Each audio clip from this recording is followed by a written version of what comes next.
Ang unang puhunan ko sa pagsari-sari store ay galing sa utang.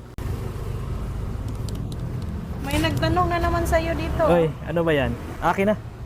Pwede bang magtanong kung naranasan mo ba na umutang para pangdagdag puhunan? Salamat. Lagi kasi akong nanonood sa vlog mo. Aba, unang-una kasari, maraming salamat sa panunood mo ng aking mga video.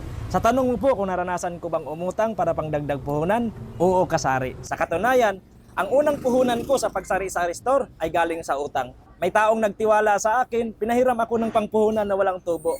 Hindi ko sinayang ang tiwalang iyon. Ginamit ko yon para panimula ng aking sari-sari store.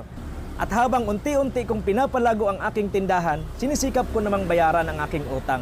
So dyan po ako galing. Ngayon kung may taong nagtiwala sa'yo at responsable ka naman sa paghawak ng pera, pwede kang mangutang para pangdagdag puhunan o kaya para makabangon. So yun lang kasari. Muli, ako si Mr. Manglalakbay, ang simpleng tindirong may pangarap. Lagi po akong nagpapasalamat sa patuloy ninyong panunood ng aking mga video. God bless po sa ating lahat mga kasari.